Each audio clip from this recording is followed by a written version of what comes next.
અંતર્ગત દશમ સ્કંદ ની ચતુર્દિવસીય કથાના વિરામના દિવસે આપણે સૌ શ્રી મહાપ્રભુજી, શ્રી ઠાકોરજી અને શ્રી યમુનાજીના યુગલ ચરણ કમલોમાં સદૈન્ય કોટી કોટી દંડવત કરી આજની કથાનો પ્રારંભ કરતા પૂર્વ આ ભાગવત દશમ સ્કંદ કથાના સત્સંગનો મનોરથ જેમના હૃદયમાં ઠાકોરજીએ ઊભો કર્યો અને જે મનોરથ આજે પૂર્ણ થવાની આરે છે તેવા પરમ ભગવદીય શ્રીમતી રમીલાબેન દીપકભાઈ શેઠ, તેમના સુપુત્ર જીગરભાઈ, એમની આમંત્રણને માન આપીને આવેલા તેમના સ્વજનો, પરિકરો, આત્મીયજનો, સ્નેહીજનો અને શ્રીમદ ભાગવત દશમ સ્કંદ કથાનું શ્રવણ કરવા માટે પધારેલા અન્ય સર્વ વૈષ્ણવ ભાઈ બહેનો, ઉપસ્થિત વિપ્રવૃંદ, સંગીત વૃંદ અને આપ સૌને આપના હૃદયમાં બિરાજમાન પરમ કૃપાળુ પરમાત્માને વંદન કરી આપણે આજની શ્રેષ્ઠ કથા, જે હવે આજે આવતીકાલનો દિવસ તો છે નહીં, એટલે આજની જે બાકી રહેલી તમામ દશમ સ્કંદની કથા નો પ્રારંભ કરીએ. આજે જેવી રીતે કાલે ગોવર્ધનોત્સવ હતો, એવી રીતે આજે રાસોત્સવ છે. આજે આપણે મહારાસ ઠાકોરજીએ જે કર્યો હતો તે અદ્ભુત અને મનોરમ્ય લીલાનું શ્રવણ કરવાનું છે. ગઈકાલે ખૂબ સુંદર રીતે આપ સૌએ શ્રી ગિરિરાજ ગોવર્ધન બાવાના પ્રાગટ્યને વધાવ્યું. અહીંયા જ રહીને માનસી પરિક્રમા કરી શ્રી ગિરિરાજજીને આપણે સૌએ ખૂબ ભાવથી વંદન કરી, પૂજન કરી, પરિક્રમા કરી અને જે ભેટ ધરી છે એ બધો જ શ્રી ગિરિરાજ બાવા અંગીકાર કરશે. ગિરિરાજ બાવાને આપણે પુનઃ દંડવતપૂર્વક વિનંતી કરીએ કે અમે પ્રત્યક્ષ રૂપે આપના ચરણારવિંદમાં આવી શકીએ એવી કૃપા કરજો.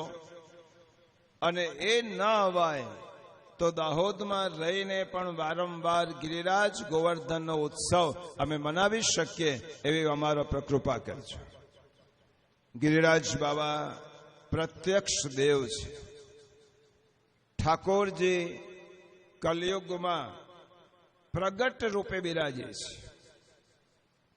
કારણ કે પ્રભુએ જે અન્યતમ સ્વરૂપ લીધું ઇન્દ્રમાન ભંગ કરવા માટે અને વ્રજવાસીઓ ઉપર કૃપા કરવા માટે, તેમનું રક્ષણ કરવા માટે પર્વતાકાર પ્રભુ બની ગયા છે. એક રૂપે નંદબાવાની પાસે રહી અને પૂજન કરાવે છે અને બીજા રૂપે પર્વતના દેવ થઈ અને પર્વતમાં પધારી અને ઠાકોરજી પૂજાનો અંગીકાર કરે છે. પૂજ્ય અને પૂજક બંને એક જ થયા છે. ઠાકોરજી જ પૂજન કરાવે છે અને એનો અંગીકાર પણ સ્વયં ઠાકોરજી કરે છે. એટલા માટે પ્રિયજનો ગિરિરાજ બાબાની નાનકડી શિલા પણ આપણે વલ્લભ કુળની પરવાનગી વગર કે ત્યાંના અધિષ્ઠાતા જે છે એમની પરવાનગી વગર એક પણ શિલા આપણી પાસે લાવી શકતા નથી. ગિરિરાજ બાબા ઠાકોરજીએ ઇન્દ્રને ઠપકો પણ આપ્યો છે. ઇન્દ્રને જે કહેવા જેવું છે તે કયું પણ છે. ઇન્દ્રનો ઉદ્ધાર કર્યો છે, ઇન્દ્ર ઉપર કૃપા કરી છે. ઇન્દ્ર પ્રભુની સ્તુતિ કરે છે. સુરભી ગાય સ્વર્ગની સુરભી ગાય પ્રભુ ઉપર અભિષેક કરે છે અને સુરભી ગાય એમ કહે છે, સુરભી ગાય કહે છે કે પ્રભુ, આજથી અમારા ઇન્દ્ર તમે છો. અને ત્યારથી પ્રભુ એ ગોવિંદ થયા. ઠાકોરજીનું એક નામાભિધાન થયું, ગવાનામ ઇન્દ્ર ઇતિ ગોવિંદ, ગાયોના ઇન્દ્ર. ઐરાવતાથી એ પ્રભુ પર જળાભિષેક કર્યો છે. બધા જ વ્રજવાસીઓ ધન્ય ધન્ય થયા. વ્યસન પ્રદ લીલા, ગિરિરાજજીની લીલા એટલે વ્રજવાસીઓમાં વ્યસન અવસ્થા સિદ્ધ કરવાની લીલા. ઠાકોરજીએ બતાવ્યું. 2 શ્લોક બહુ મહત્વના છે. પ્રિયજનો, દશમ સ્કંદની કથાના માધ્યમથી આપ સૌને કહેવા માંગુ છું કે જ્યારે કોઈ પણ આપત્તિ હોય, જ્યારે કોઈ પણ પ્રકારની આપણે પારિવારિક, વૈયક્તિક, સામાજિક, રાષ્ટ્રીય કે આંતરરાષ્ટ્રીય કોઈ પણ ઉપાધિ આવી હોય, ત્યારે શ્રી ગિરિરાજ બાબાનો એક શ્લોક, શરણાગતિનો શ્લોક છે. કૃષ્ણ કૃષ્ણ મહાભાગ ત્વન્નાથમ ગોકુલમ પ્રભો ત્રાતુમર્હસि દેવાન્ન કોપિતાત ભક્તવત્સલ. હે કૃષ્ણ, અમે આપની શરણમાં આવ્યા છીએ. આ એક દેવે અમારા ઉપર વિપત્તિ લાવ્યા છે. એ વિપત્તિમાંથી હે પ્રભુ અમારું રક્ષણ કરો, કારણ કે તમે ગોકુલના અધિપતિ છો, તમે ગોકુલના નાથ છો. પ્રિયજનો, આ શ્લોક શ્રીમદ ભાગવતનો અમોઘ મંત્ર છે. અને આ શ્લોકને જો તમે સંપુટમાં બોલશો તો એ વધારે અસરકારક બનશે. હરિદાસ વર્ય શ્રી ગિરિરાજ ગોવર્ધનાય નમઃ. આ એક ગિરિરાજજીનો મંત્ર થયો. હરિદાસ વર્ય શ્રી ગિરિરાજ ગોવર્ધનાય નમઃ. પછી બોલવાનું કૃષ્ણ કૃષ્ણ મહાભાગ ત્વમ નાથમ ગોકુલમ પ્રભો ત્રાતુમર્હસि દેવાન્ન કોપિતાત ભક્તવત્સલ. અને પછી પાછો સંપુટ બોલવાનો હરિદાસ વર્ય શ્રી ગિરિરાજ ગોવર્ધનાય નમઃ. આ એક ગિરિરાજ બાબાના સંપુટ સાથે ઠાકોરજીની શરણાગતિનો આ મહામંત્ર છે. અને જ્યારે આ શ્લોક બોલી અને વ્રજવાસીઓ ભગવાનની શરણમાં ગયા, આખું વ્રજ જલમાં ડૂબી રહ્યું છે. અને બધા જ વ્રજવાસીઓ પ્રભુને કહે છે, પ્રભુ અમારું રક્ષણ કરો. ત્યારે પ્રભુએ કહ્યું, જરા પણ ચિંતા ના કરશો, હું તમારું રક્ષણ કરવા માટે જ મેં જન્મ લીધો છે. તસ્માન મામ શરણમ ગોષ્ઠ. તમે બધા જ મારી શરણમાં આવો. મન્નાથમ મત પરિગ્રહમ. હું તમારા બધાનો સ્વામી છું, તમારા બધાનો નાથ છું. અને ગોપાએ સ્વાત્મયોગે, હું મારી આત્મશક્તિથી તમારા બધાનું રક્ષણ કરવા માટે હું કટિબદ્ધ છું. કારણ કે હું ગોકુલનો સ્વામી છું, નાથ છું. આ મારું વ્રત છે. તમે મારી શરણમાં આવો. એક બાર આજા ગિરિરાજ કી શરણ. તો એક વાર ગિરિરાજ બાબાની શરણમાં આવીને તો જો, ઠાકોરજી તારો બધું જ કાર્ય પૂર્ણ કરશે. અને બીજી વસ્તુ, ગિરિરાજ બાબાની 2 ભૂમિકા છે. ઘણું બધું કહી શકાય, આજે તો આગળ જવાનું છે. ગિરિરાજ બાબા ભગવદીય તરીકે પણ બિરાજે છે અને ભગવાન તરીકે પણ બિરાજે છે. 2 ભૂમિકા છે. ગિરિરાજ ગોવર્ધન હરિદાસ વર્ય છે. હરિદાસોમાં શ્રેષ્ઠ છે. યુધિષ્ઠિર માટે હરિદાસ શબ્દ વપરાય, પ્રહલાદજી માટે હરિદાસ શબ્દ વપરાય. પરંતુ ગિરિરાજ માટે, ગોવર્ધનધર માટે, ગિરિરાજ માટે હરિદાસ વલ્લ્ય, હરિદાસોમાં શ્રેષ્ઠ. અને જ્યારે ભગવાને તેમનો આવિર્ભાવ ગોવર્ધનમાં કર્યો ત્યારે ગિરિરાજજીનું સ્વરૂપ ઠાકોરજીનું થયું. એક સ્વરૂપે શ્રી ગિરિરાજજી ભગવદીય છે અને બીજા સ્વરૂપે ગિરિરાજ બાબા સ્વયં ઠાકોરજી છે. એટલા માટે પુષ્ટિ માર્ગમાં કોઈની બાધા નથી રખાતી. શ્રી ગિરિરાજ બાબાની પાસે જઈ અને તમે ભગવદીય તરીકે શ્રી ગિરિરાજ બાબાને તમારા મનની વાત કહી શકો છો. આ એક જ તત્વ એવું છે કે વૈષ્ણવો કોઈ પાસે કશું ન માગવાની શ્રી મહાપ્રભુજીની આજ્ઞા છે, ભગવાન પાસે પણ નહીં. કારણ કે મને શું જોઈએ છે એ ભગવાનને ખબર છે, અંતર્યામી છે. પરંતુ ગિરિરાજ બાબા ભગવદીય હોવાને કારણે આપણે ગિરિરાજ બાબાની બાધા રાખીએ છીએ કે હે ગિરિરાજજી, અમારા મનમાં આવો મનોરથ છે, આવો સંકલ્પ છે, અમે આપની શરણમાં છીએ, અમારું આ કાર્ય સારી રીતે સંપન્ન થાય એવી અમારા પર કૃપા કરજો. આ કોણે કહી શકાય? ઠાકોરજીને નહીં, ભગવદીય ગિરિરાજજીને કહેવાય. ઠાકોરજી એ તો આપણા અંતર્યામી રૂપે બિરાજે જ છે. અને બીજી વસ્તુ, કોઈ પણ શુભ અને મંગલ પ્રસંગ તમારે ત્યાં યોજેલો હોય ત્યારે સૌથી પ્રથમ ગિરિરાજ બાબાને મનોમન વંદન કરીને કહેજો કે ઠાકોરજી, અમારો આ પ્રસંગ સર્વાંગ સંપૂર્ણ રીતે પાર પડશે તો અમે આપના ચરણારવિંદમાં આવી અને આપની પરિક્રમા કરીશું. ગિરિરાજ બાબા ખૂબ દયાળુ છે. આ ગિરિરાજ બાબાનો મહિમા તો એટલો બધો છે કે જેનું વર્ણન થઈ શકે તેમ નથી.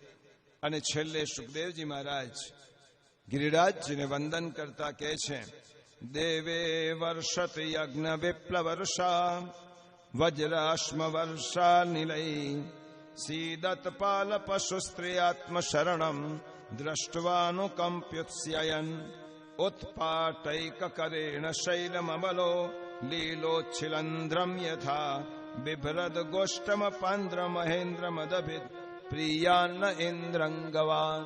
મારા પર પ્રસન્ન થાઓ. ગિરિરાજ ગોવર્ધન બાબાને આપણે વંદન કરીએ, દંડવત કરીએ અને આગળની કથાનો પ્રારંભ કરીએ. ગિરિરાજ બાબાના મહાત્મ્યની કથા પછી એક નાનો પ્રસંગ આવે છે. હવે વ્રજવાસીઓને આશ્ચર્ય થયું. નંદ બાબાને જઈને વ્રજવાસીઓ પૂછવા લાગ્યા, બાબા સાચું કહો, આ ખરેખર તમારો પુત્ર છે? કનૈયો તમારો પુત્ર છે કે કોઈ ચમત્કારથી કોઈને ત્યાંથી લઈ આવ્યા છો? આટલો બધો પ્રભાવશાળી પુત્ર, એને પૂતનાનો મોક્ષ કર્યો ત્યારથી અમે જોઈએ છીએ મોટા મોટા રાક્ષસોને હંફાવ્યા છે. અનેક આધિ વ્યાધિ ઉપાધિ વ્રજ ઉપર આવી છે. તમારા પુત્રના કારણે સમગ્ર વ્રજ બચી ગયું છે. એને આગને પણ શમાવી, કાલિય નાગને પણ નાથ્યો, રાક્ષસોનો પણ સંહાર કર્યો અને છેલ્લે તો તમારા પુત્રએ હદ કરી આટલા મોટા પર્વતને એક આંગળી ઉપર ધારણ કર્યો. ડાબા હાથમાં આમ પણ જમણા હાથ કરતા થોડી શક્તિ ઓછી અને તેમાં પણ સૌથી નાની આંગળી, ટચલી આંગળી. એનો સામર્થ્ય કેટલું ટચલી આંગળી.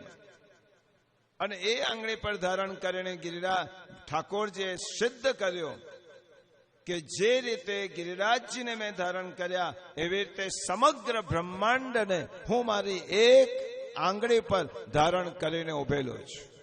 કેટલાક બુદ્ધિશાળી લોકો એમ પૂછે કે આ બધી વાત સાચી હશે? 7 વર્ષના બાળકે 7 દિવસ સુધી આટલા મોટા પર્વતને પોતાની આંગળીઓ પર અધ્ધર રાખ્યો હશે? આ ઘટના સાચી હશે?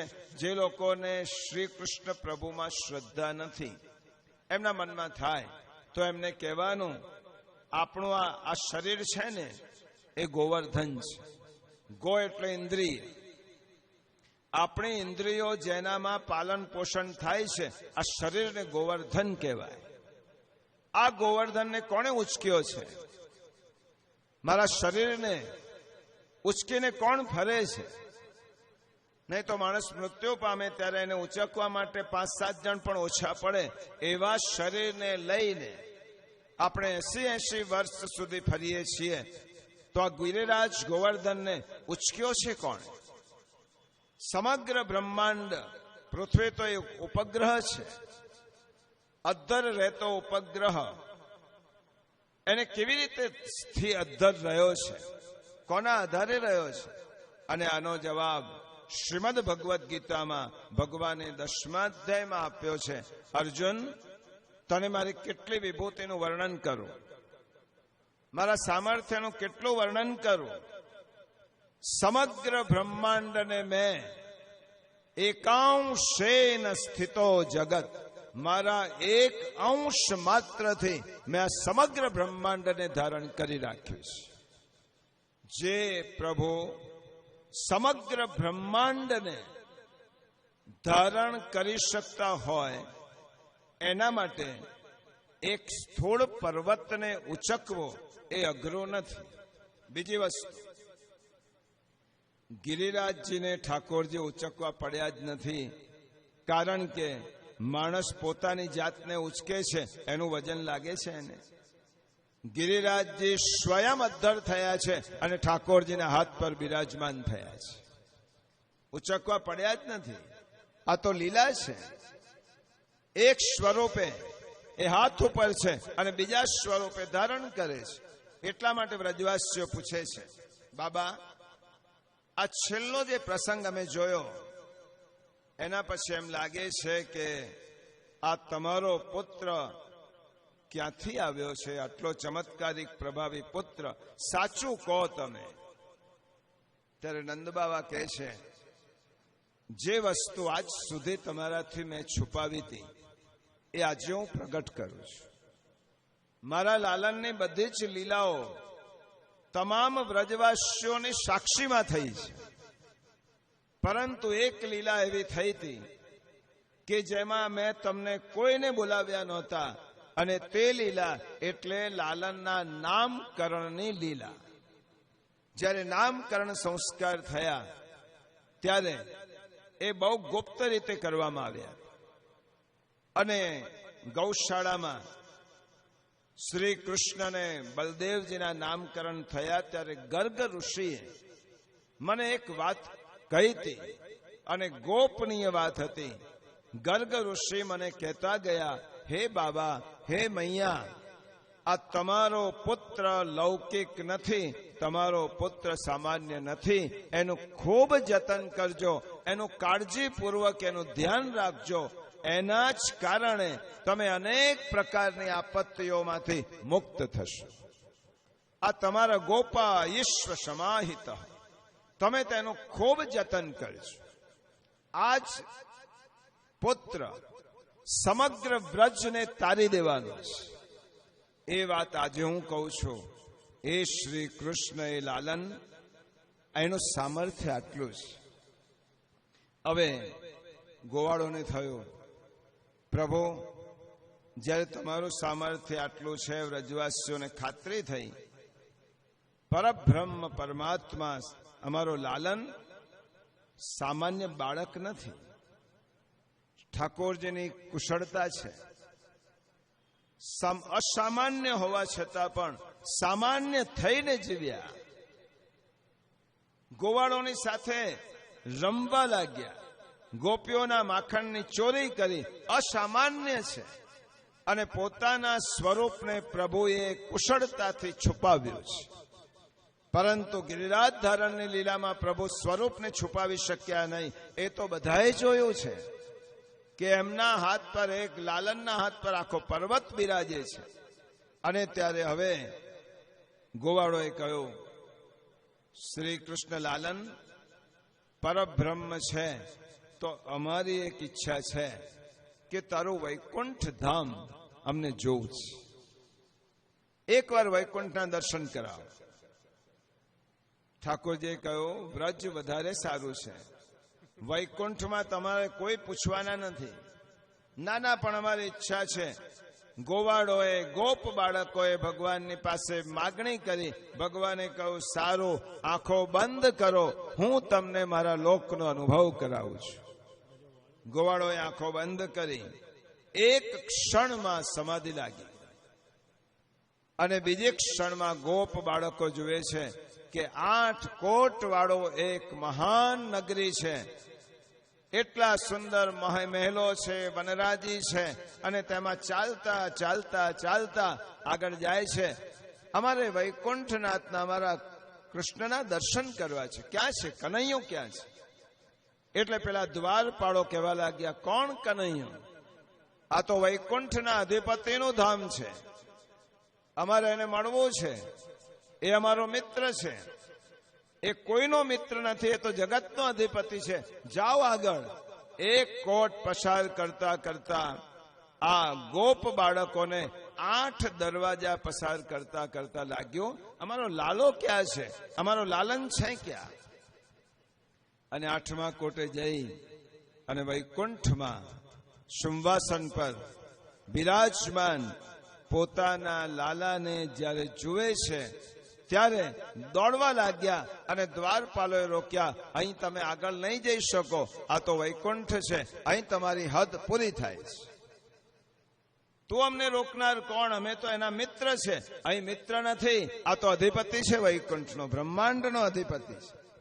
ગોપ બાળકોએ પ્રભુને વિનંતી કરી, વ્રજ વાલુ રે વૈકુંઠ નહીં આવો, ત્યાં તો નંદ કુંવર ક્યાંથી લાવ. હે લાલા, તો અમારો લાલો જ બરાબર છે, અમારો કનૈયો જ બરાબર છે. અમારે વૈકુંઠમાં જવાની કોઈ ઈચ્છા નથી, કારણ કે વ્રજમાં અમે તારી સાથે રમી શકીએ છીએ. વ્રજમાં તું અમારી સામગ્રી લઈને ખાય છે, અમારા હાથમાંથી જૂટવીને ખાય છે. એટલા માટે એમને વૈકુંઠ ધામ બતાવ્યું છે.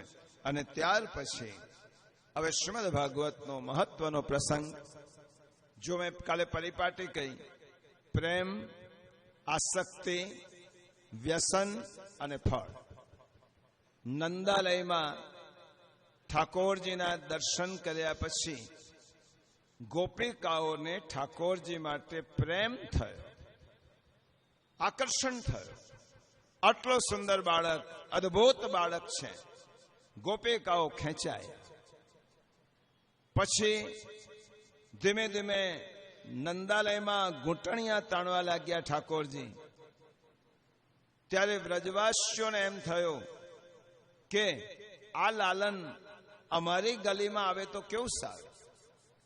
અને પછી ભગવાને વાછરડાનું પૂંછડું પકડી અને ગોપિકાઓની ગલીઓમાં દોડવા લાગ્યા. ત્યારે ગોપિકાઓને થયું કે આજ અમારો ઈશ્વર છે. આજ સુધી અમે જેની પ્રતીક્ષા કરતા હતા, પ્રેક્ષ્યંત્ય, એમને જ્ઞાન થયું, આજ અમારો ઠાકોર છે. અને પછી લાગવા લાગ્યો, આજ કનૈયો અમારા ઘરમાં આવે અને માખણની ચોરી કરે તો કેવું. અને ઠાકોરજી ઘરમાં જઈને ચોરી કરવા લાગ્યા. મન ચોરી લીધું, પ્રેમ થયો, આસક્તિ થઈ. અને પછી પ્રભુને એમ થયો, મારા વ્રજવાસીઓને હજી મારા બનાવવા છે. એમના મનમાં મારા સિવાય બીજો કોઈ ન હોવું જોઈએ. એટલા માટે ગિરિરાજ ધારણની લીલા કરી અને વ્યસન અવસ્થા સિદ્ધ કરી. વ્યસન અવસ્થા એને કહેવાય. એક ક્ષણ વગર ઠાકોરજીનું મુખારવિંદ જોયા વગર એક ક્ષણ પણ જેની પસાર થતી નથી, એને વ્યસન અવસ્થા કહેવાય. કેવી અવસ્થા? હું ખાલી પ્રસંગ યાદ કરાવું છું, વિગતે કહેતો નથી. ગજ્જન ધાવન શ્રી મહાપ્રભુજીના અંગત સેવક નવનીત પ્રિયાજીમાં એટલી બધી વ્યસન અવસ્થા સિદ્ધ થઈ કે એકવાર શ્રી મહાપ્રભુજીના ધર્મપત્ની અક્કાજીએ ગજન ધાવનને એમ કહ્યું કે સેવા માટે, પાનના બીડાની સેવા કરવા માટે પાન નથી, તમે લઈ આવો. નવનીત પ્રિયજીના સ્વરૂપને એક ક્ષણ પણ જોયા વગર રહી શકતા નહીં. એ ગજન ધાવન ગુરુપત્નીની આજ્ઞા છે. અને પાન લેવા ગયા, રસ્તામાં મૂર્છિત થઈને પડ્યા. મારા પ્રભુને જોયા વગર આટલી બધી ક્ષણો પસાર થઈ. આ બાજુ નવનીત પ્રિયજીને થયો. રાજભોગનો સમય હતો. ઠાકોરજી સામે ભોગ ધરેલો હતો. પ્રભુ રાજભોગ આરોગતા નથી. હાથ આડો રાખીને પ્રભુ બિરાજ્યા છે. કહ્યું કે આપ રાજભોગ આરોગો સમય થયો છે, મારો ગજન ક્યાં છે? ગજન ધાવન વગર હું રાજભોગ કેવી રીતે આરોગ? શ્રી મહાપ્રભુજીને ખબર પડી. મહાપ્રભુજી પધાર્યા. એમને કહ્યું અક્કાજીને કે અહીંયા જેવી રીતે ઠાકોરજીની દશા છે એવી રીતે ગજન ધાવનની બજારમાં મૂર્છિત થઈને પડેલા છે. કોઈને બોલાવો અને એને લઈ આવો. ગજન ધાવન આવ્યા. ઠાકોરજીએ પ્રસન્ન થયા અને ઠાકોરજીએ ગજન ધાવનની પાસેથી રાજભોગ ભોગ આરોગ્યો. આ કઈ અવસ્થા થઈ? વ્યસન અવસ્થા. ભક્તને ભગવાન વગર ન ચાલે તો ભગવાનને ભક્ત વગર ન ચાલે. એક વખત ગુસાઈજી પ્રભુચરણ એ બેઠકમાં બિરાજેલા હશે અને કેટલાક સેવકોએ ગુસાઈજીને વાતમાં એમ કહ્યું કે કૃપાનાથ, આપણા જે અંગત સેવક કુંભનદાસજી છે એમનું કુટુંબ બહુ મોટું છે. જાતના ખેડૂત છે. ખેતીની એટલી બધી આવક નથી અને તે એટલી બધી એમને અછત છે નાણાંની, છતાં પણ એમને કોઈ દિવસ કોઈને કહ્યું નથી. ગુસાઈજીને એમ થયું કે મારા સેવકને નાણાંની આટલી બધી અછત છે. એટલી જ વારમાં કુંભનદાસજી આવ્યા, ચરણ સ્પર્શ કર્યા. ગુસાઈજી તો પરમ દયાળુ છે. કુંભનદાસ, મારી એવી ઈચ્છા છે કે અમે આવતીકાલે તે વખતનો અમે ગુજરાતના પ્રવાસે જઈએ છીએ, દ્વારિકાના પ્રવાસ. અને દ્વારિકામાં ખૂબ સમૃદ્ધ સેવકો છે. મારી એવી ઈચ્છા છે અમારા રસાલા સાથે તમે પણ આવો. તમે આવશો તો અમને પણ સત્સંગનું કઈ ખોટ નહીં પડે. અને ગુસાઈજીએ કહ્યું તમને પણ વૈષ્ણવ તરફથી થોડી દ્રવ્ય સહાય મળશે અને તમને થોડું રાહત થશે. કુંભનદાસને કોઈ પણ કાળે દ્રવ્યની ખોટ એમને સાલી નથી. એમને કોઈ સામે કહ્યું નથી કે મારું આટલું મોટું કુટુંબ છે અને દ્રવ્યની અછત છે એવું કહ્યું નથી. પણ ગુરુની આજ્ઞા છે, ના પડાય નહીં ગુરુને. કૃપાનાથ જેવી આપની આજ્ઞા. તો આવતીકાલે તમે રાજભોગની આરતી પહોંચી અને અમે નીકળીશું. હું તમારી રાહ જોઈશ, પ્રતીક્ષા કરીશ, તમે આવી જજો. કુંભનદાસજી ગિરિરાજ ગોવર્ધન ગિરિરાજની સેવા કરે અને ઠાકોરજી પાસે બેઠા. બધા કુટુંબવાળાને કહો કે પ્રભુને આવી સેવા કરવાની જરાક પણ ચૂક ન થવી જોઈએ. અને ઠાકોરજીના ચરણમાં વિજ્ઞપ્તિ કરી, પ્રભુ મનથી જરા પણ ઈચ્છા નથી આપને છોડીને જવાની, પણ એક બાજુ ગુરુની આજ્ઞા છે. હું જાઉં છું, ક્યારે આવીશ ખબર નહીં. અને અશ્રુપૂર્ણ હૃદયથી પર્વત પરથી કુંભનદાસજી ઉતર્યા અને શ્રી ગુસાઈજી પ્રસાદ આરોગી, મહાપ્રસાદ આરોગી અને પોળણમાંથી ઉઠી અને તૈયારી, રસાલાની તૈયારી ચાલતી હતી. અને આ બાજુ એક વૃક્ષની નીચે કુંભનદાસજી ઉત્થાપનનો સમય થયો. એક વૃક્ષની નીચે બેઠા છે અને પોતાના પ્રભુને યાદ કરીને અશ્રુધારા વહી રહી છે. કેતે દિન બીતે, પ્રભુ તમને જોયા વગર કેટલાય દિવસો જતા રહ્યા. હજી હમણાં તો રાજભોગ પહોંચીને આવ્યા છે. હજી માત્ર થોડાક કલાકો ગયા છે. હજી પ્રવાસે તો નીકળ્યા જ નથી અને આંખમાંથી અશ્રુધારા વહી. પ્રભુ, કેટલો વિયોગ થયો, મેં આપના દર્શન કેટલા સમયથી નથી કર્યા. અને અશ્રુધારા વેવડાવી અને આ કીર્તન બોલવા લાગ્યા. ગુસાઈજી મહારાજે અટારીમાંથી બારીમાંથી જોયું, કુંભનદાસની વિપ્રયોગ અવસ્થા જોઈ. અને ગુસાઈજીએ જોયું કે ગોવર્ધનધર પણ કુંભનદાસજીના વિયોગમાં ઉદાસ થઈ ગયા છે. અને તે વખતે ગુસાઈજી મહારાજ બહાર પધાર્યા.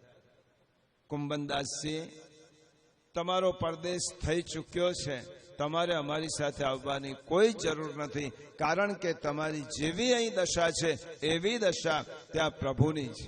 જલ્દી પહોંચો પ્રભુની પાસે. આ વ્યસન અવસ્થા કહેવાય. આ વ્યસન અવસ્થા એટલે કે એક ક્ષણ પર વ્યસન શા માટે કહ્યું? વ્યસની માણસને એના પાડેલા વ્યસન વગર એક ક્ષણ પણ ચાલે છે ખરો? એ ગમે તે જગ્યાએ બેઠો હશે પણ જગ્યા કરીને બાના હેઠળ નીકળી અને બહાર જઈ અને મૂકી આવશે અથવા લઈ આવશે. આ વ્યસન અવસ્થા એટલે એક ક્ષણ પર જેવી રીતે વ્યસનીને પોતાના વ્યસન વગર ન ચાલે, એવી રીતે જેને પ્રભુના દર્શન વગર એક ક્ષણ પણ રહી ન શકે, આને વ્યસન અવસ્થા કહેવાય. અને આ વ્યસન અવસ્થા વ્રજવાસીઓની સિદ્ધ થઈ ગઈ હતી. અને વિશેષ કરી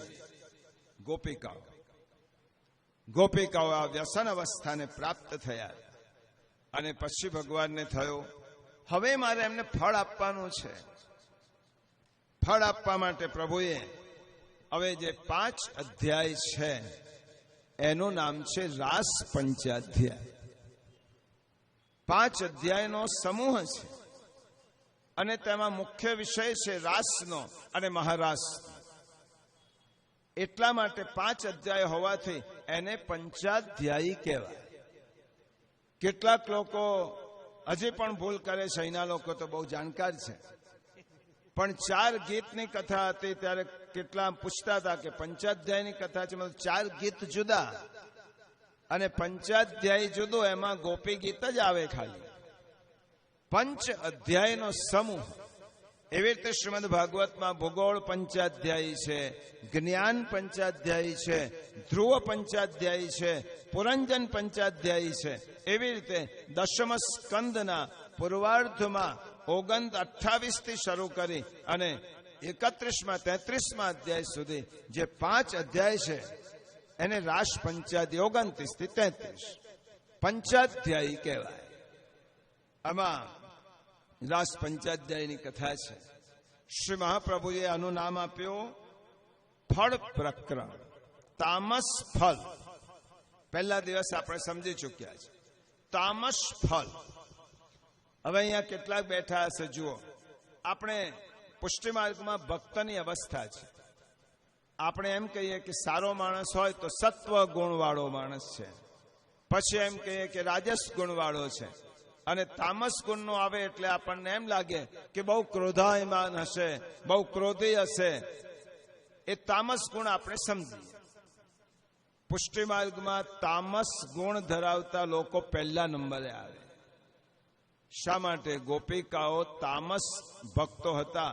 તામસ ભક્ત એને કહેવાય અમારે કોઈ પણ હિસાબે પ્રભુને મેળવવા જ છે, એવી જેના મનમાં આગ્રહ છે. અને એ આગ્રહ માટે કશું પણ કરવા તૈયાર થઈ જાય છે. ઘર છોડવા પણ તૈયાર થઈ જાય, સ્વજનોને છોડવા પણ તૈયાર થઈ જાય. એટલા માટે ગોપિકાઓ તામસ ભક્તો કહેવાય કે જેને પ્રભુને મેળવવા માટે અત્યંત આગ્રહ છે. ન મળે કાર્યમ સાધયામી વા દેહમ પાતયા. અમને પ્રભુ નહીં મળે તો અમે મૃત્યુ પામીશું, પણ પ્રભુને મેળવીને જ રહીશું. આ ગોપિકાઓની અવસ્થા છે, એટલે તામસ કહેવાય. પછી રાજસ આવે ને પછી સાત્વિક આવે. ગોપિકાઓ તામસ ફલ પ્રકરણ ફળ આપે છે, એટલા માટે ફળ પ્રકરણ. બ્રહ્માનંદાત કારિકા સમજી લઈએ શ્રી આચાર્ય ચરણ. બ્રહ્માનંદાતોત્સૃજ્ય ભજનાનંદ યોજને યા લીલા સા સમ્યક તુર્યે વિનિરૂપ્યે તુ કેશવ. આ કારિકામાં મહાપ્રભુજી દર્શાવે છે બ્રહ્માનંદા. પ્રભુને એમ થયો કે હવે મારી ગોપિકાઓને ભજનાનંદનું દાન આપવું છે. ભજનાનંદનું દાન આપવું છે એટલે પોતાના સ્વરૂપનું દાન આપવું છે. મારે મારા સ્વરૂપથી એમને ખૂબ સૌભાગ્યશાળી બનાવવાના છે. એટલા માટે રાસ પંચાધ્યાયના ટૂંકમાં સિદ્ધાંત સમજી લો. રાસ પંચાધ્યાયી એ જીવનું ઈશ્વર સાથેનું મિલન છે. અંતિમ મિલન, જીવાત્માનું પરમાત્મા સાથેનું મિલન, એનું નામ રાસ મહારાસ. જીવાત્મા, ગોપિકાઓ એ જીવાત્માનું સ્વરૂપ છે અને કૃષ્ણ એ પરમાત્માનું સ્વરૂપ છે. જીવાત્મા જ્યારે પરમાત્માને મળે છે ત્યારે રાસ રચાય છે. આ પહેલું. 5 પ્રકારની અવિદ્યાનો નાશ થઈ ચૂક્યો છે અને હવે ગોપિકાઓ એ શ્રીધરી ટીકામાં એમ કહ્યું છે કૃષ્ણ કૃષ્ણ કૃષ્ણનું રટણ કરતા કરતા ગોપિકાઓ હવે ગોપિકા મટી ગઈ છે, સ્વયં કૃષ્ણ બની ગઈ છે. તમે જુઓ, આપણી બાયોલોજીમાં વનસ્પતિ શાસ્ત્રમાં એમ કહેવાય, એમાં એક ન્યાય આવે છે કીટ ભ્રમર ન્યાય. આ કીડો છે ને એ ભમરાથી બહુ ડરે અને એને એટલો ડર પેસી જાય ભ્રમરનો કે આખો દિવસ ડરમાં ભ્રમરનું ચિંતન કર્યા કરે. અને જીવ વિજ્ઞાન એમ કહે છે કે જતે દિવસે તે કીડો ભમરા થઈ જાય. શા માટે થયો? તમે જેનું રટણ કરો છો એના જેવા થઈ જાઓ છો. આ મનોવિજ્ઞાન પણ કહે છે જે પુરુષ હંમેશા સ્ત્રીનું રટણ કરે તો સ્ત્રૈણ બની જાય અને જે સ્ત્રી પુરુષનું રટણ કરે એ પુરુષી થઈ જાય. તો પૌરુષી સ્ત્રી અને સ્ત્રૈણ પુરુષ આ પણ સમાજમાં જોવા મળે છે. તો આ ગોપિકાઓની સ્થિતિ એવી હતી, કૃષ્ણ કૃષ્ણ કૃષ્ણ કરતા કરતા, ખાતા પીતા સૂતા બેઠતા બધી જ જગ્યાએ કૃષ્ણનું રટણ કરતા કરતા આ ગોપિકાઓ કૃષ્ણ જ બની ગઈ હતી. અને જ્યારે કૃષ્ણ બની ગઈ ત્યારે કૃષ્ણ રૂપ ગોપિકાઓ સાથે પ્રભુએ રાસ રચ્યો છે. શ્રીધરી ટીકામાં કહ્યું, ઠાકોરજી તો દેવોના અહંકારનું મર્દન કરવા માટે આવ્યા છે. ગોવર્ધન લીલામાં ઇન્દ્રનો માનભંગ કર્યો તો રાસલીલામાં પ્રભુએ કામદેવના માનનું ખંડન કર્યું છે. કામદેવને અભિમાન હતું કે મારા જેવો સૌંદર્યનો નિધિ કોણ, અને હું જેને એકવાર શિકાર બનાવી દઉં છું એ વ્યક્તિ એટલો ઘાયલ થઈ જાય છે કે મારો શિકાર થઈને જ રહે છે. કામદેવના 5 બાણ છે અને કામના 5 બાણ જેને વાગે એ વ્યક્તિ પોતાની શોધ બોધ વિવેક બધું જ ખોઈ નાખે. એટલા માટે કામદેવે કહ્યું શ્રી કૃષ્ણ પ્રભુને, હે ભગવાન, તમે બધા દેવોનો પરાસ્ત કર્યા છે, તમે મને પરાસ્ત કરો તો હું તમારો પુત્ર થઈને અવતરીશ. મને પરાસ્ત કરો. ભગવાને કહ્યું સારું, તે ચેલેન્જ ફેંકી છે ને, તો હવે શરદ પૂર્ણિમાની રાત્રિ હશે, હજારો સ્ત્રીની વચ્ચે હું એકલો હોઈશ, મધ્યરાત્રિનો સમય હશે, શરદ પૂર્ણિમા હશે અને તે વખતે હજારો સ્ત્રીની વચ્ચે હું એકલો હોઉં ત્યારે તારા 5 બાણનો ઉપયોગ કરજે. જો હું હારી જાઉં તો હું તારો એ દાસ થઈશ ને તું હારી જાય. કામદેવ એ શ્રી કૃષ્ણ પ્રભુની સામે આવો પડકાર ફેંક્યો. એટલા માટે શ્રીધરી ટીકામાં કહ્યું કામ વિજય લીલા છે. રાસ પંચાધ્યાયની રાસની લીલા કઈ લીલા છે? કામ વિજય. ઠાકોરજીને કામ કેવી રીતે પરાસ્ત કરી શકે? એ કામના ઉદ્ભવ સ્થાન તો પ્રભુએ કર્યું છે દેવતા, પરંતુ કામ એ વિવેક ભૂલી ગયો અને પ્રભુની સામે પડકાર ફેંક્યો ત્યારે કામ હારી ગયો છે અને તેને પ્રદ્યુમ્ન થઈને ઠાકોરજીને ત્યાં પુત્ર રૂપે પ્રગટવું પડ્યું છે. કામ વિજય લીલા છે. શ્રી મહાપ્રભુ સુબોધિનીજીમાં રાસલીલાની વ્યાખ્યા કરતા આજ્ઞા કરે છે, ભૌતિક કામને નિષ્કામ બનાવનાર, દિવ્ય બનાવનારી ભગવાનની જે લીલા છે તેને રાસ લીલા કહેવાય. ભૌતિક કામ, મેં ગઈકાલે કહ્યું તો, કામના વગર કૃષ્ણને પમાય નહીં, પણ આપણા બધાની કામના વિષયો તરફ છે, વસ્તુ તરફ છે. શ્રી કૃષ્ણ ભગવાન એવું ઈચ્છે છે, આ જ કામથી તારે મારી પાસે આવવાનું છે, પરંતુ તારી દિશા બદલી દે. જે કામ તો વિષય ઉપભોગ માટે એનો ઉપયોગ કરે છે તે મારા માટે કર. તો વસ્તુ માટે ઉપયોગ કરે છે એ મારા માટે કર.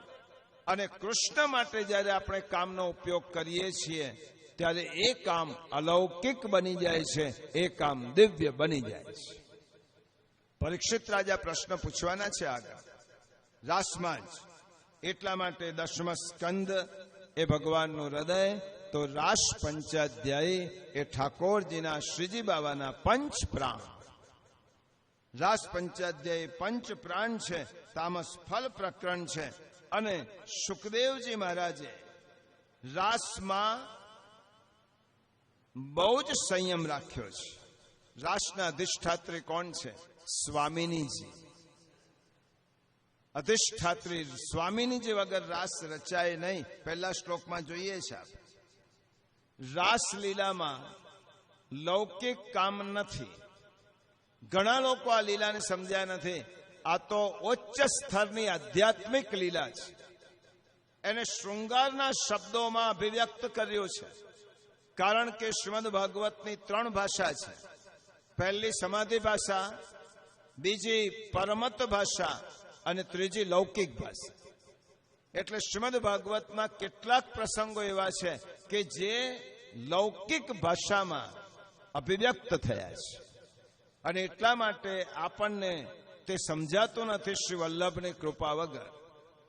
આ રાસ પર તો શ્રી મહાપ્રભુજીએ ગાયત્રી ભાષ્ય લખ્યું છે. આ 5 અધ્યાયના આધારે શ્રી મહાપ્રભુજીએ ગાયત્રી ભાષ્ય, અત્યંત ગૂઢ ગાયત્રી ભાષ્યની રચના કરી છે. રાસ પંચાધ્યાયી. રાસ એટલે શું? રસોનું અનેક સ્વરૂપમાં વિસ્તૃત થવું અને એકત્રિત થવું, તેનું નામ રાસ કહેવાય. રસોનું અનેક સ્વરૂપમાં વિસ્તૃત થવું. રસ સ્વરૂપ ભગવાન શ્રી કૃષ્ણની વ્યાખ્યા વેદોએ શું કરી? રસો વૈસહ. ઠાકોરજી કેવા છે? રસરૂપ છે. હવે આ રસરૂપ ઠાકોરજીમાંથી જ્યારે રસ વહેવા લાગે અને વહેતો રહેલો રસ ગોપી રૂપી પાત્રમાં ઠલવાય ત્યારે જે થાય છે તેનું નામ રાસ. રસ સ્વરૂપ શ્રી કૃષ્ણમાંથી એ રસ પ્રવાહી થઈને વહેવા લાગે અને એ રસ ગોપિકાઓ ઝીલી લે ત્યારે એ રસનો રાસ થાય છે. રસનું એકલા આસ્વાદન થઈ શકે, પરંતુ રાસ માટે એક નહીં, વધારે જણ જોઈએ, 2 જણ જોઈએ, 4 જણ જોઈએ, 8 જણ જોઈએ. રસનું આસ્વાદન એકલા કરી શકાય, પણ રાસમાં વિહરવું હોય તો એક ના જોઈએ, અનેક જોઈએ. આ બીજું કારણ. એટલા માટે પ્રભુ ગોપિકાઓ સાથે રાસ રમે છે. ઉપનિષદમાં 2 પરસ્પર વિરોધી સૂત્ર આપ્યા છે. પહેલો સૂત્ર ઉપનિષદમાં આપ્યો રસો વૈસહ. ઠાકોરજી કેવા છે? રસો વૈસહ. રસ સ્વરૂપ છે, સ્વયં રસનો ભંડાર છે. એનામાં રસની કોઈ ઉણપ નથી. પણ પછી બીજું સૂત્ર કયું? સવૈન એવ રેમે. પણ પ્રભુની એ એક ખોટ છે, એ રમી શકતા નથી. રસ સ્વરૂપ છે પણ પ્રભુ રમી શકતા નથી, કારણ કે ભગવાન એકાકી છે. તસ્માત એકાકી ન રમતે, એકલો માણસ રમી શકતો નથી. એટલા માટે પ્રભુને ગમ્યો નહીં. પ્રભુને એમ થયો હું રસ સ્વરૂપ છું, પરંતુ એકલાથી તો રમાય નહીં. એટલા માટે પરમ અને પૂર્ણ રસ સ્વરૂપ છે તેને રસમાં, આનંદમાં તેને ખોટ ન પડે એટલા માટે પ્રભુએ બીજા સ્વરૂપને સંકલ્પ માત્રથી એક રાસની સૃષ્ટિ ઉત્પન્ન કરી. રસને પણ મહાસાગરમાં ઉછળવાની અદમ્ય ઈચ્છા થઈ પ્રભુને પણ, અને રસનો એક અખંડ મહાસાગર તે પ્રભુને ઈચ્છા થઈ ત્યારે રસના મોજા ઉછળવા લાગ્યા. રાસની કથાને આપણે સમજીએ છીએ. કથા તો આપણે શ્રીમદ ભાગવતમાં કહી છે, બહુ સંક્ષિપ્ત કથા છે. એનું રહસ્ય મહત્વનું છે. સમુદ્ર જ્યારે પોતાના બે ભાગ કરીને ઉછળતો હોય, ગુગવતો હોય, ગુગવાટ કરતો હોય અને તેના વિવિધ તરંગો રમતા હોય, ત્યારે તરંગો સમુદ્રના જ છે. આપણને એમ લાગે છે તરંગો જુદા છે, પરંતુ સમુદ્રના જ તરંગો છે. સમુદ્ર તરંગ વગર રહી શકતો નથી, કારણ કે તરંગ સમુદ્રમાંથી ઉત્પન્ન થાય છે. સામુદ્રોહી તરંગ ક્વચન સમુદ્રોન તારંગ. એટલા માટે સમુદ્ર તરંગો સાથે ઉછળતો હોય. તરંગો પણ સમુદ્રના, સમુદ્રમાંથી જ ઉત્પન્ન થયા છે, પરંતુ એ ઉછળવા માટે તરંગો છે. અને પોતાના જ તરંગો દ્વારા જે સમુદ્ર ઉછાળા મારે છે એને રાસ કહેવાય. પોતાના જ તરંગો, પોતામાંથી ઉત્પન્ન થવા વાળા તરંગો જ્યારે સમુદ્ર તેની સાથે બંને ભાગમાં વિભાજિત થઈ અને ઉછાળા મારે છે, ત્યારે તેને રાસનું સર્જન ત્યારે થાય છે.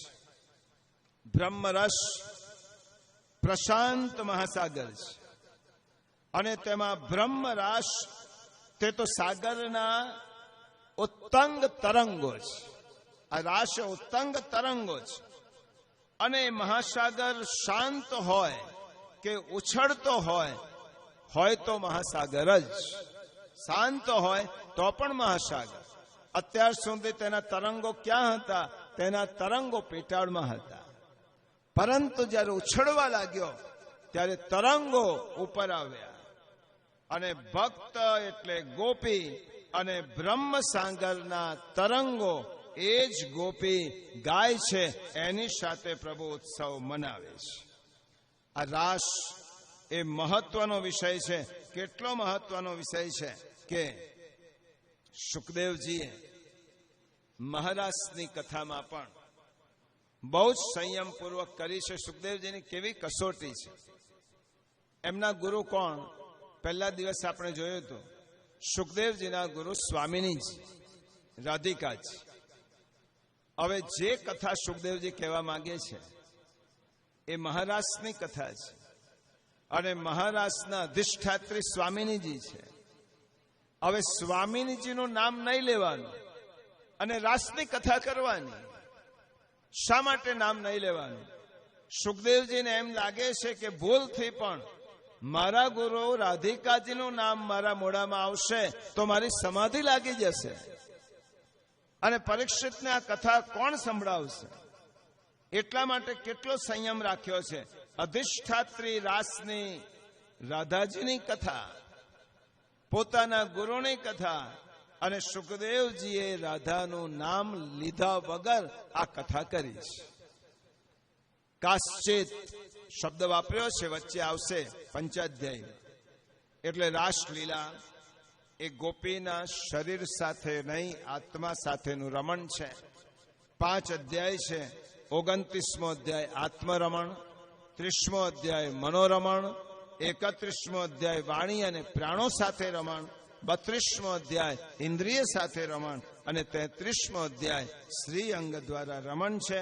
આ રાસ પંચાધ્યાયનો પ્રારંભ કરતા કરતા સુખદેવજી મહારાજ પરીક્ષિત રાજાને કહે છે, રાજન, અત્યંત મહત્વપૂર્ણ કથાનું શ્રવણ કરો. ભગવાન પિતા રાત્રિ શરદોત્ફુલ્લમલ્લિકા વેક્ષ્યરંતો મનઃશક્રે યોગમાયામુપાશ્રિત. હે રાજન, ભગવાન પિતા રાત્રિ. સુખદેવજી એ કથા કહેવાના છે. એમને એમ થયું કે પરીક્ષિતના મનમાં કદાચ સંશય થાય, એટલા માટે તેમને પ્રારંભ કયા શબ્દથી કર્યો છે? ભગવાન પિતા રાત્રિ. કૃષ્ણ નહીં, નંદનંદન નહીં, યશોદાનંદન નહીં, ભગવાન. અને ભગવાન શબ્દ કોના માટે વપરાય?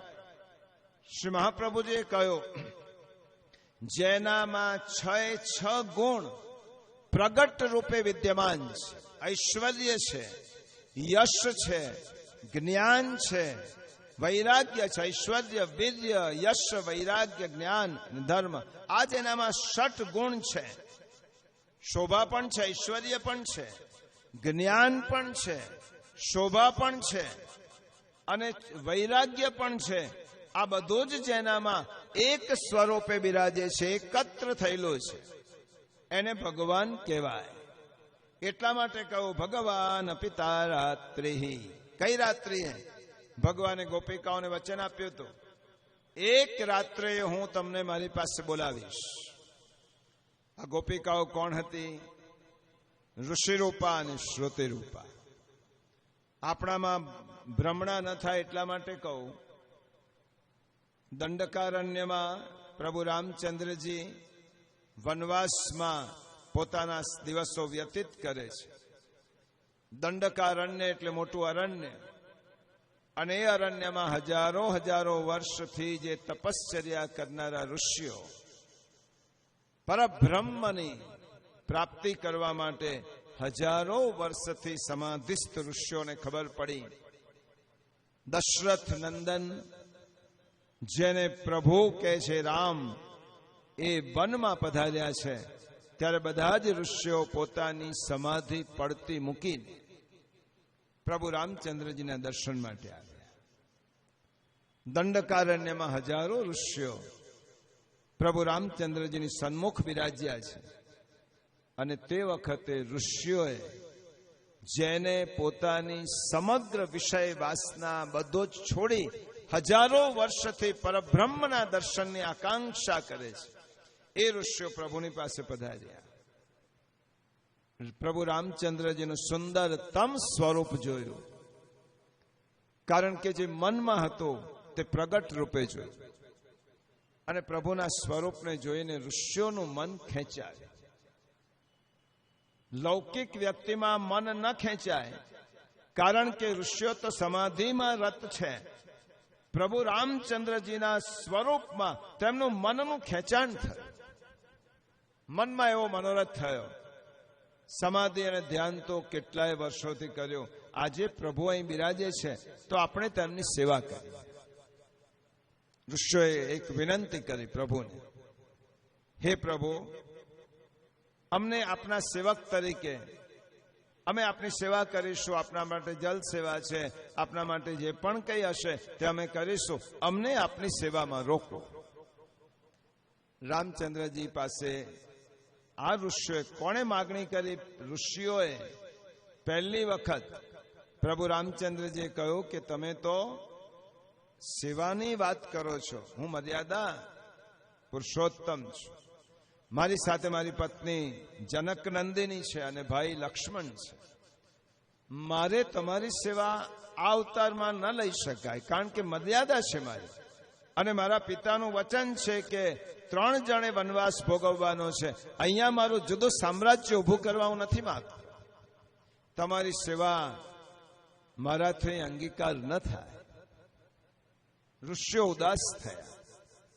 પ્રભુ અહીં પધાર્યા, અમારા જ વિસ્તારમાં પધાર્યા અને અમને આપની સેવાનો લાભ નહીં મળે, ત્યારે પ્રભુએ ઉદાસ થયેલા ઋષિઓને કહ્યું, તમે પહેલી વખત મારી પાસે માગ્યું છે એક મારી સેવા માટે, જાઓ, આ જન્મે તો મર્યાદાનું પાલન કર્યું છે, હું એક બીજો જન્મ લઈશ, સારસ્વત કલ્પમાં વ્રજમાં હું શ્રી કૃષ્ણ પૂર્ણ પુરુષોત્તમ રૂપે પ્રગટ થઈશ, ત્યારે હું તમને બધાને વરદાન આપું છું કે તમે બધા જ ગોપિકાઓ થઈને તે વ્રજમાં જન્મ ધારણ કરજો.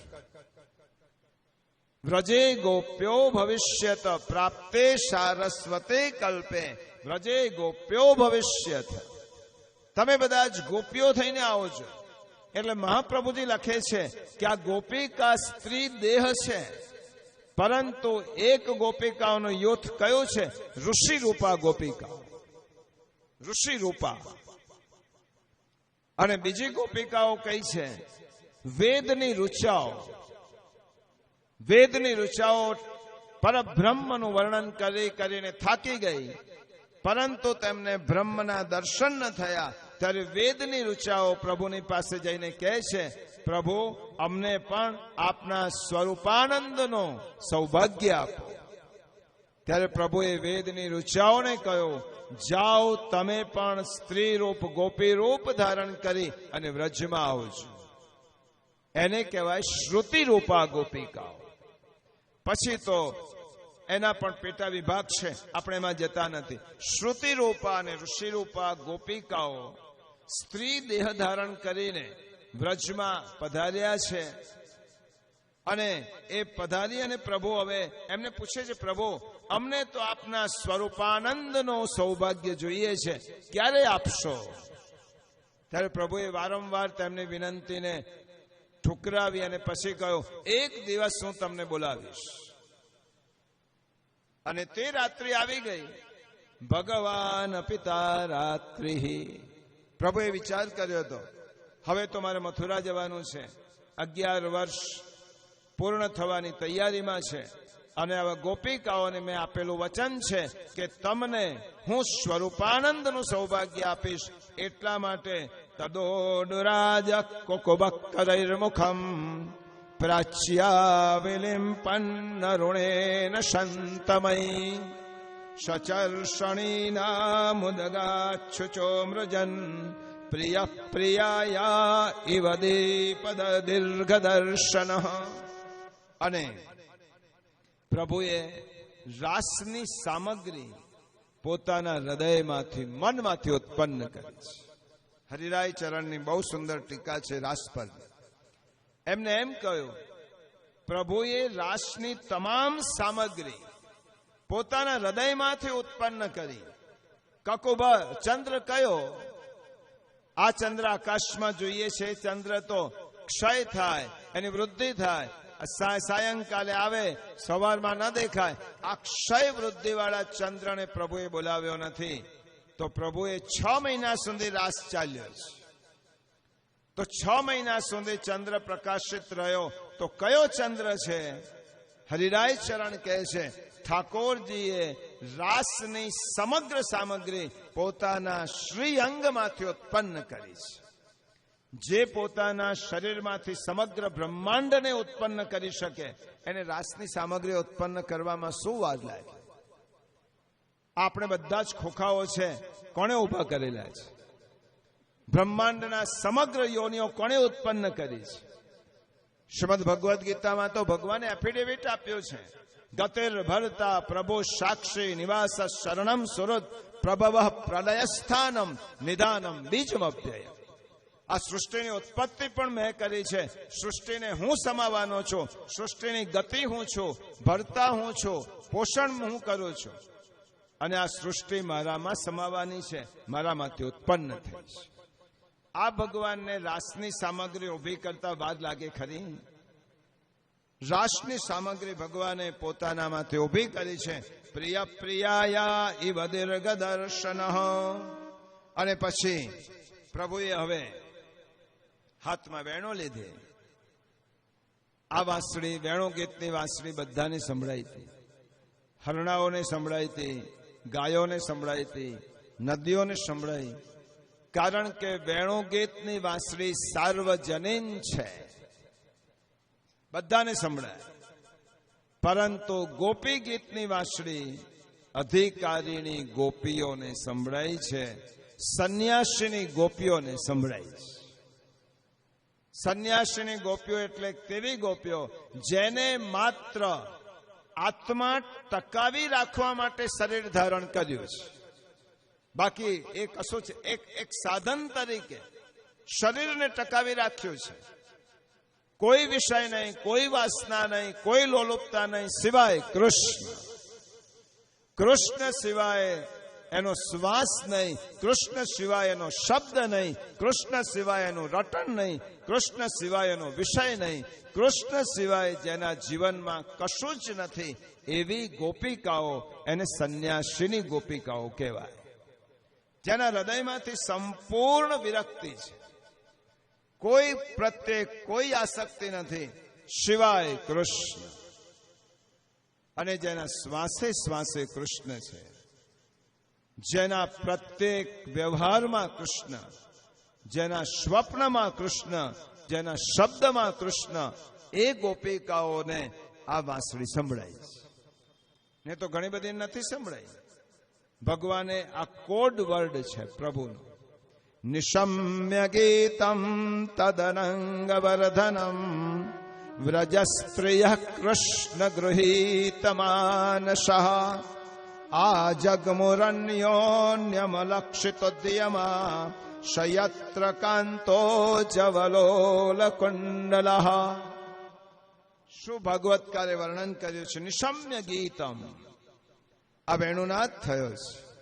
યમુનાજીનો કિનારો છે, પવિત્ર પુલિન છે, શરદ ઋતુની રાત્રિ છે. અને તે વખતે રાત્રિના મધ્યરાત્રિએ ઠાકોરજીને રમવાની ઈચ્છા થઈ. અને જ્યારે રમવાની ઈચ્છા થઈ તો કોને બોલાવે? પોતાના અંતરંગ છે એ ગોપીઓ માટે પ્રભુએ વાંસળી વેણુ હાથમાં લીધી. અને તે વેણુનાદ કોણે સાંભળ્યો? નિશમ્ય ગીતમ. એ ગોપિકાઓએ વ્રજમાં રહેલી, આ તો પુષ્ટિ પુલિન છે, પવિત્ર પુલિન યમુનાજીનો. ઠાકોરજી વ્રજની ભૂમિમાં આગળ છે થોડા, અને ત્યાં વેણુનાદ કર્યો છે. એ નિશમ્ય ગીતમ એ સાંભળ્યું.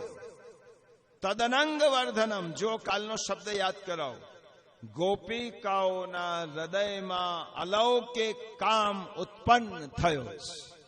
અલૌકિક શબ્દ ખાસ યાદ રાખજો. એક હાડ માંસનો પુરુષ એક હાડ માંસની સ્ત્રીની સાથે મળે એને લૌકિક કામ કહેવાય. પરંતુ એક વિરક્ત જીવાત્મા પૂર્ણ અને શુદ્ધ પરમાત્માને મળવાની ઈચ્છા કરે ત્યારે તેને અલૌકિક કામ કહેવાય. આ શરીરની રમણ નથી. આ કોણે યાદ કર્યો છે? પૂર્ણ પુરુષોત્તમ, પુષ્ટિ પુરુષોત્તમ પરમાત્માએ એવા જીવોને બોલાવ્યા છે કે જે જીવોમાં કૃષ્ણ સિવાય કોઈ વિષય નથી. એ જીવોને નિશમ્ય ગીતમ તદનંગ વર્ધન. અલૌકિક કામ ઉત્પન્ન થયું છે પ્રભુને મળવા માટે. આ જે ક્ષણની રાહ જોતા હતા એ ક્ષણ આવી ચૂકી છે. હવે એક ક્ષણ ચૂકાય નહીં. જો આ ક્ષણ ચૂકી ગયા તો આટલા હજારો વર્ષોની આપણી સાધના પર પાણી ફરી વળશે. પ્રભુએ બોલાવ્યા છે, ઠાકોરજીએ બોલાવ્યા છે. અને હવે જીવનનો આ છેલ્લો આનંદ છે, પૂર્ણ આનંદ છે અને ફળ છે. એ ગોપિકાઓએ સાંભળ્યો. સુખદેવજીએ બહુ સુંદર શબ્દોમાં લખ્યો છે, વ્રજસ્ત્રિય કૃષ્ણ ગૃહીત માનસઃ. જેમનું મન કૃષ્ણ ભગવાને હરી લીધું છે. મન ગોપિકાઓ પાસે નથી. જેમનું મન ભગવાન કૃષ્ણની પાસે છે તે ગોપિકાઓએ જ્યારે આ ઠાકોરજીના વેણુનાદનું શ્રવણ કર્યો ત્યારે આ જગમુરન્યોન્ય. વિચાર કરો, લૌકિક રીતે વિચાર કરશો તો પણ તમને નવાઈ લાગશે. મધ્યરાત્રિએ કોઈ વેણુનો અવાજ સાંભળીને એક સ્ત્રી એ કુંવારિકા હોય, પરણેલી હોય, એક સ્ત્રી પોતાના પતિ, પોતાના પુત્ર, પોતાના ભાઈ, પોતાનું ઘર વખરી, પોતાની સમગ્ર સંસારની માયાને છોડી અને નીકળી જાય છે બહાર. સાંભળ્યું કે તરત જ નીકળી, કોઈને બોલાવા નથી રહી. જે સ્થિતિમાં હતી એ સ્થિતિમાં નીકળી, શૃંગાર કરવા નથી રહી. એટલા માટે અહીં લખ્યું છે કે એક કાલમાં અંજન અંજ્યો હતો અને બીજાનું બાકી હતો. ગોપિકાઓ એટલો સમય પણ ત્યાં રોકાઈ નથી અને પ્રભુનો વેણુનાદ સાંભળ્યો. કોઈને બોલાવા નહીં, અંધારામાં એકલી દોડી છે. વેણુનાદ થયો તો તે દિશા, જેવી રીતે હરણાઓ દોડે ને, સંગીતની સુરાવલી થાય અને હરણો એ દિશામાં દોડે, એવી રીતે ગોપિકાઓ દોડી છે. એક દોડી, બીજી કોઈને ખબર નથી કોણે બોલાવી છે. જેને બોલાવી છે એ ગઈ છે અને એ ગોપિકાઓ દોડી. શ્રી મહાપ્રભુજીએ લખ્યું છે અહીંયા, સુખદેવજીએ 10 પ્રકારની ગોપિકાઓ લખી છે. કયું કયું કામ કરતી હતી ગોપિકાઓ? હવે તમને એમ થશે કે મધ્યરાત્રિએ પુરુષો એટલા બધા બેદરકાર હશે કે ઘરમાં નીકળતી સ્ત્રીને બહાર દોડવા દે.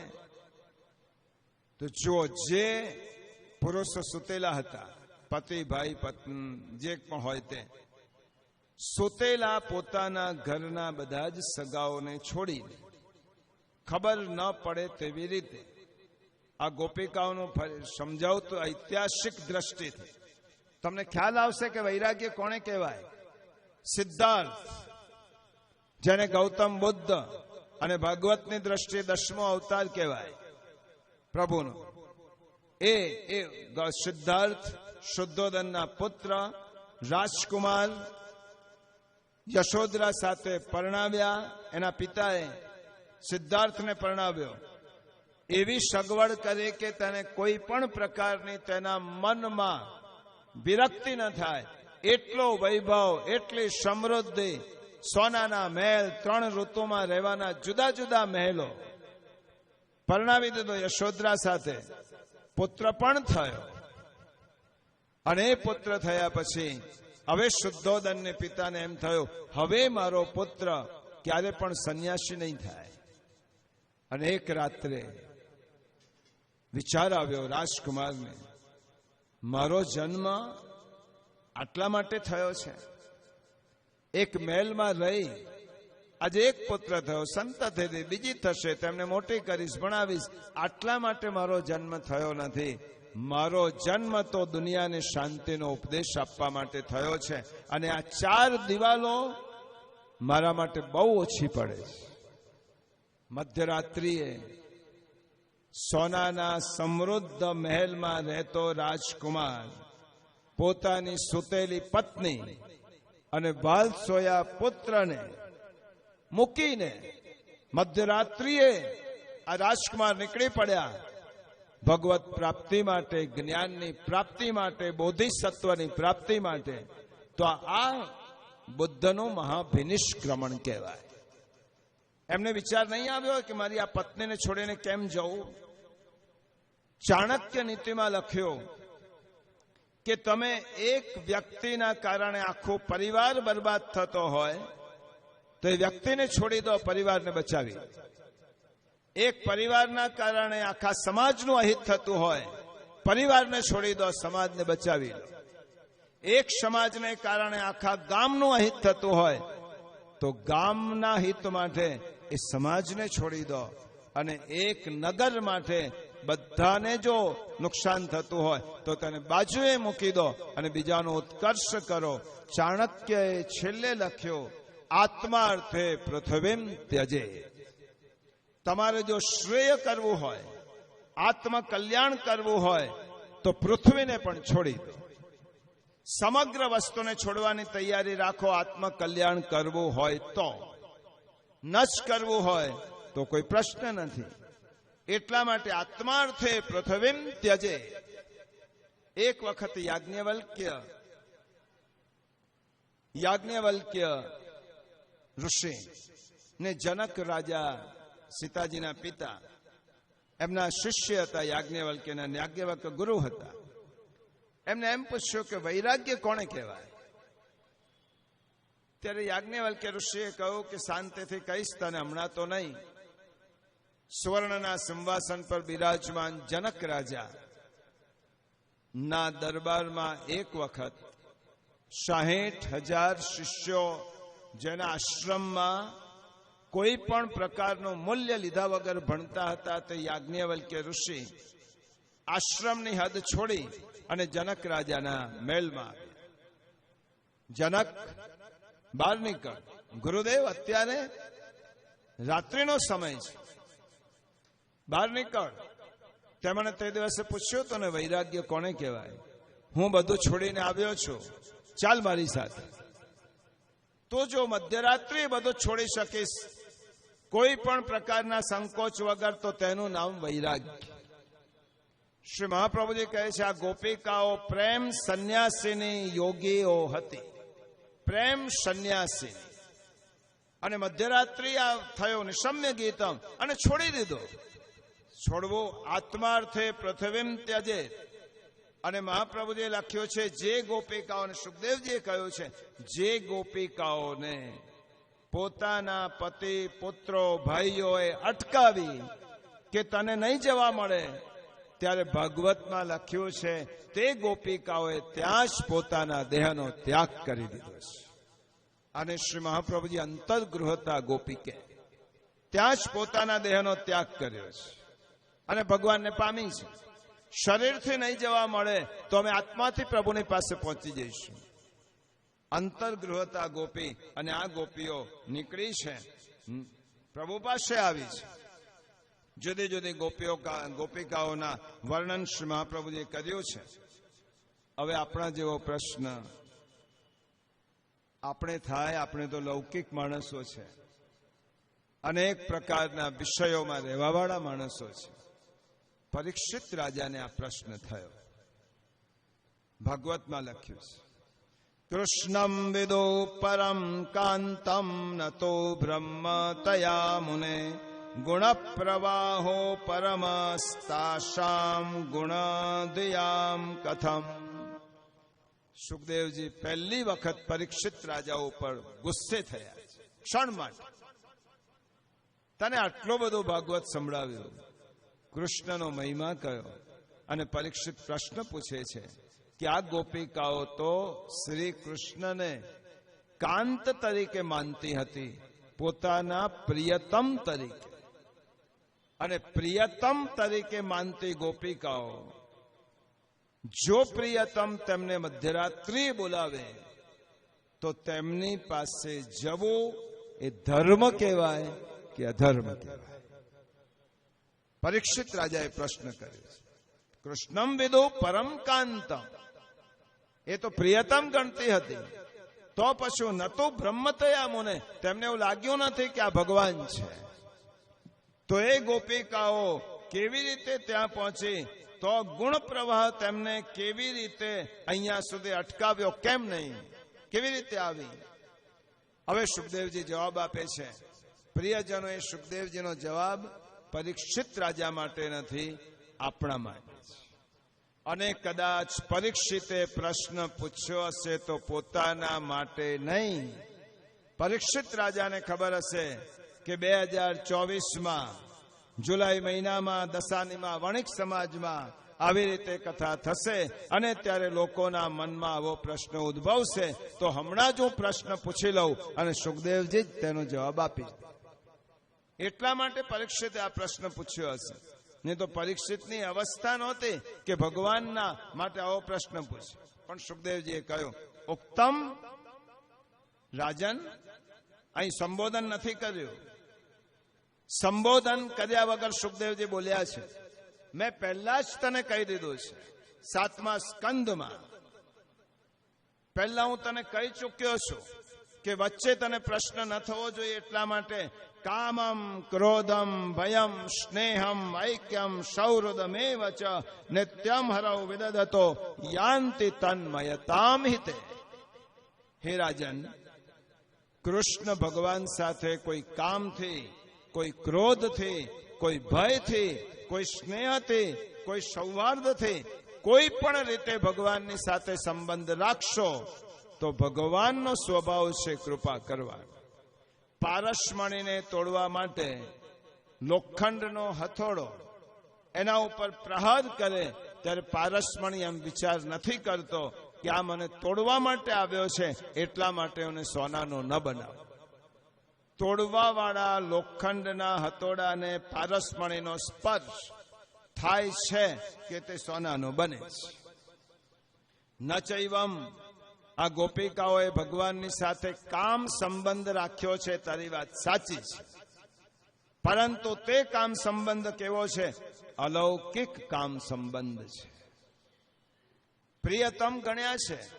શ્રી કૃષ્ણને પ્રિયતમ ગણ્યા વગર ભક્તિ થઈ શકે જ નહીં. કૃષ્ણને તમે જ્યારે અત્યંત પ્રેમી ગણશો ત્યારે જ તમે કૃષ્ણ માટે સર્વસ્વ અર્પણ કરી શકશો. પ્રેમી ગણશો કૃષ્ણને, સર્વશ્રેષ્ઠ પુરુષ પ્રભુ છે, સર્વ સૌંદર્યવાન પ્રભુ છે, ત્યારે જ પ્રભુની ભક્તિ થશે. આ કૃષ્ણ ભગવાનને જો ગોપિકાઓએ તેમની સાથે કામથી સંબંધ બાંધ્યો તો એ તેમનો ઉદ્ધાર થયો. કંસે ભયથી સંબંધ બાંધ્યો તો એ ઉદ્ધાર થયો. શિશુપાલે દ્વેષથી સંબંધ બાંધ્યો તો એ ઉદ્ધાર થયો. નારદજી જેવાએ ભક્તિથી સંબંધ બાંધ્યો તો એ ઉદ્ધાર.